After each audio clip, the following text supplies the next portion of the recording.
Hello students, welcome to Legacy IAS Academy. Today we are going to discuss about the recent changes in the criteria for accreditation of colleges that has been done by the NAAC. We are also going to discuss that what is the reason behind such changes in the criteria. Also we are going to discuss about the whole process, how a particular university or college can get accredited by NAAC, what are the requirements for that. So let us start and try to understand this issue in more depth. So first of all, if we try to understand the context in which we are talking about today's issue, is because in last Thursday, NAAC, that is National Assessment and Accreditation Council, has relaxed the eligibility criteria for accreditation of higher education institutions. Earlier, higher education institution need to be of minimum 6 years after opening only they could have applied for the accreditation. However, as per the recent guidelines, even new institutions now who are just only 1 year old can apply for the provisional accreditation. So before going to discuss about this accreditation process, let us try to understand slightly about what is NAAC.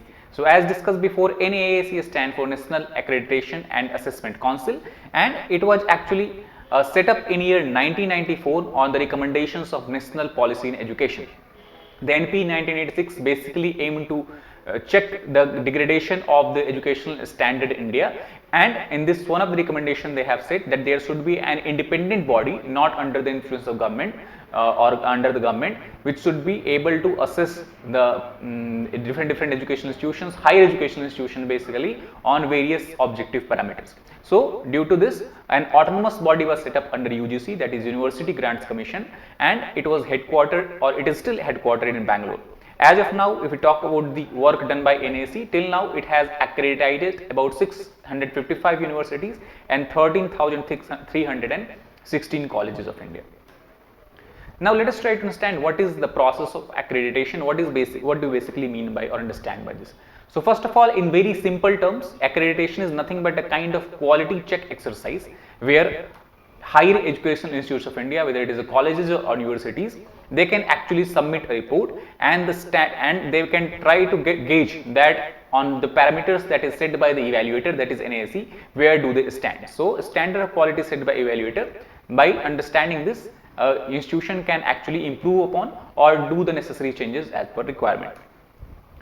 Now the parameters on which the institution's performance is gauged by the NAC is basically 5 major parameters are there apart from the minor ones. The major important parameters is the curriculum structure of the university or college.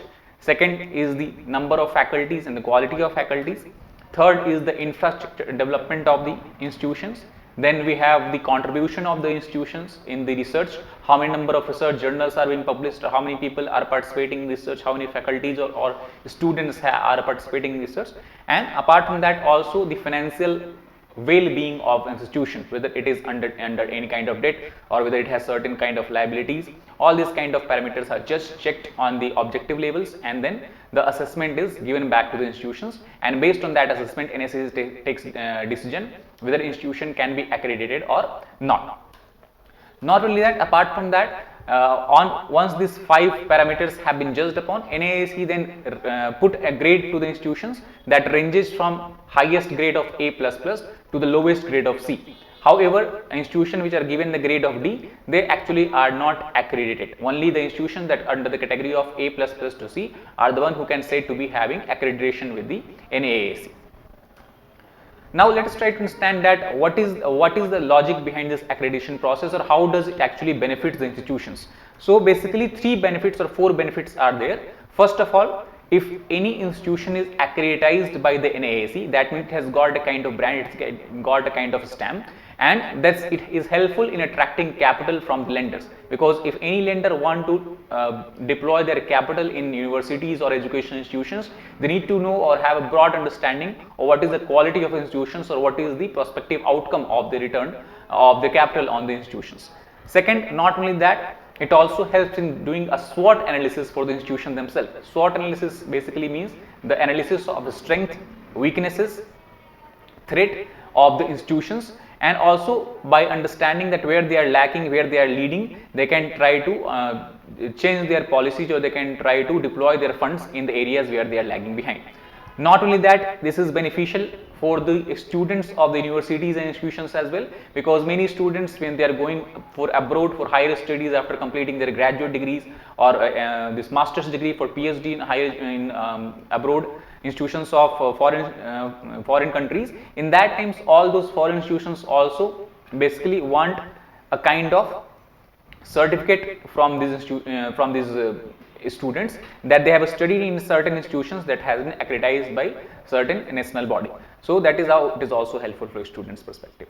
And not only that, even from the even from the job opportunities perspective, when the prospective employers seek out for the candidates, seek out for their employees, they try to look into the institutions from which these prospective employees have studied into, and if such institutions have been accredited by NAAC, then it gives a sense of credibility for the employees, and employers are more prone to hire such kind of people. So that is the 4 major benefits that an institute can derive from the NAAC categorization. However, if you look at the status of accreditation in India, so we can see if we divide India into 5 zones, that is north, south, west, east and northeast, then the maximum number of universities or colleges that we can see, the maximum number of universities that has been accredited by the NAAC is lying in the north region, while maximum number of colleges that has been accredited by the NAAC is lying in the western region of Maharashtra, Gujarat, and maximum number of colleges actually in Gujarat that has been accredited by the NAAC. If you look at the all India level, around 392 universities and 8,438 colleges are there that has got accreditation as of now in present stage from the NAAC.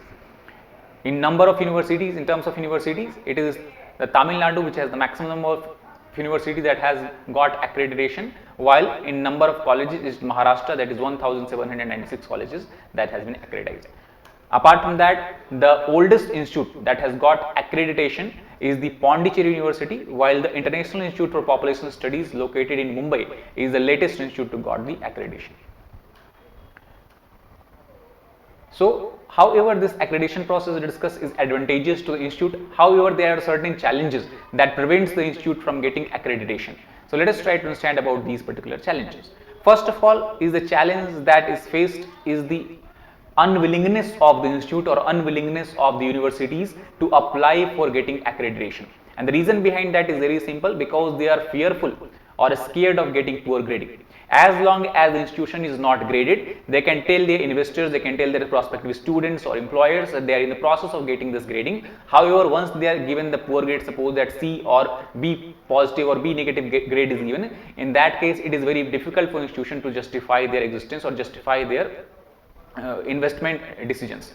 Apart from that, there are very few institutions. Second challenge is that there are very few institutions that are getting accredited, despite this being a law that was passed in year 2012, where it is mandatory for every higher education institution to get accreditation from NAAC. And taking that into consideration, then in 2016, government launched a scheme called as Paramars. The objective of Paramars scheme was to first of all select those institutions, at least 5-10 such institutions which can act as a mentor. Once these 5 institutions are selected, then each of the institutions were given the responsibility of mentoring 5 more institutions that are willing to get accreditation from NAACs but are not qualifying or do not have certain development that is required, do not fit into certain categories or this criteria that NAAC requires.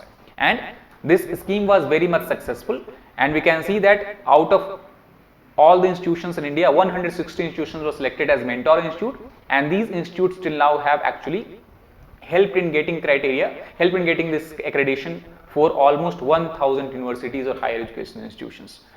And not only that, even after the 3-4 years of Paramars scheme, it was observed that there has been change in the understanding, change in the, we can say, psychology of the higher education institutions, where they were more willing to participate in the accreditation process, because now they believe that getting accreditation will be beneficial for them, as they will as it will be helpful in getting more investment, as it will helpful in getting more enrollment of students, and also more number of research journals can be published once they are getting once they got accredited.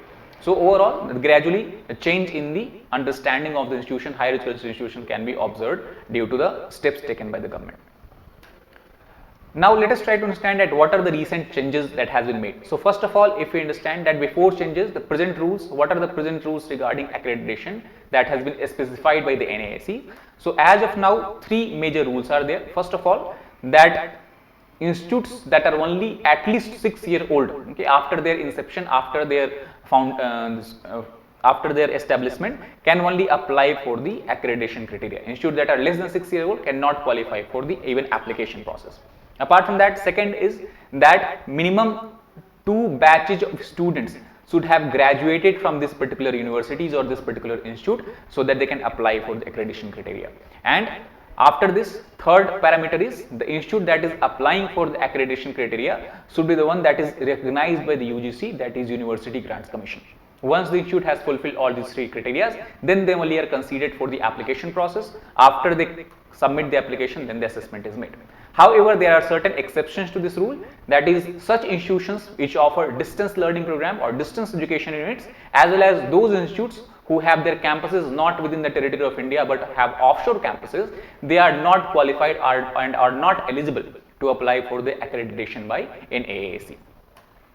Now let us try to understand the process how the NAAC gives rating to the institutions. So first of all, institute, if they are eligible to apply for the criteria, they prepare a self-study report, which is basically a quantitative and qualitative report. And once they submit this self-study report, this report is submitted to the team of NAAC, which is an expert team, and then report is validated by the members of the NAA. Once the validation has been done and the members are satisfied that the institute fulfills all the criteria and have good marks on all the parameters on which they are being judged, then they give this accreditation to the particular institute or universities, and this particular accreditation, whatever grade they got, is valid for the period of 5 years, which is also called as cycle 1. If any institute for the first time is getting this accreditation, it is referred as cycle 1. After 5 years, again the next assessment is made, and after that the second cycle commences. So every validation or every period of validation lasts for the time duration of 5 years. So that is the whole process. Now, what are the recent changes that has been made?